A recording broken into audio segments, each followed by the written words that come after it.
மலர்பாதம் அரைகூவி வீடருளும் அங்கருணை வார்கடலே பாடு.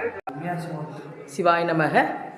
சிவாவும் நம சிவா. மகராணம் பார்வதி பத்தையே.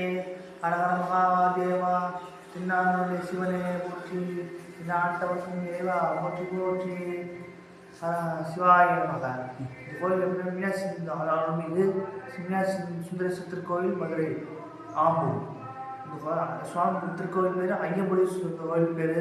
தல வரலாறு இந்த ஐயம்னா பயம், போலீஸ்வரர் போக்கக்கூடிய ஐயம்பொலீஸ்வரர் சுவாமி பேர், திருநாமம் பேர். இந்த சுவாமிக்கு வந்தாச்சுன்னா தெற்கு பார்த்து வாசல் இருக்கும். எவ்வளோ நிற்கக்கூடிய ஸ்தலம். ஸ்தலத்தை சுற்றி வந்தாங்கன்னா நவகர தோசை அண்டாது. இந்த நவகர ஜெனல் சொல்லுவாங்க. இந்த நவகர தோசை சொல்லுவாங்க.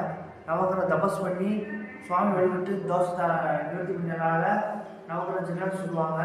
இந்த நவகர பார்த்தா நந்தி பக்கமும் மரம் இருக்காங்க. இந்த கோயிலை மட்டும் நவகர பார்த்து நந்தியை பார்க்கணும். நமஸ்காரம். நவகர பார்த்துட்டா நந்தியை பார்ப்பாங்க. இந்த ஸ்தலத்தில் மட்டும் எல்லா ஸ்தலத்தும் நந்தியை முன்னாடி வச்சுட்டு நான் சாமி கும்பிட்டாப்புல இருக்கும். இந்த ஸ்தலம் மட்டும் உள்ளே வந்து நவகர சாமி கும்பிட்டு தான் நந்தியை கும்பிடுவாங்க. இந்த ஸ்தலத்தை சுற்றி வந்தாங்கன்னா நம்ம நவகர தோசை ரெண்டாவது எம்ம போய் நிற்கக்கூடிய ஸ்தலம். தெற்கு பார்த்து அம்பாள் இருப்பான். மீனத்தின் தாடையோட தாமரத்தோடு இருக்குது. ஸ்தலம் தாமரத்தோடு இருக்குது. ரெண்டாவது எப்படி கேட்டீங்கன்னா பெண்களுக்கு சுமங்கலிக்கு கணவருக்கு ஒரு தோசை அண்டக்கூடாது. இந்த ஸ்தலத்தோட அம்பாளை வேண்டிங்கன்னா சுமங்கலி தோசை நிவர்த்தி ஆகும்.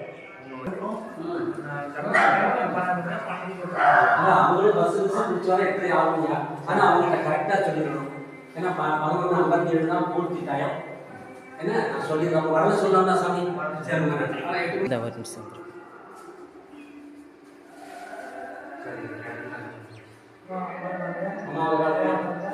அம்மா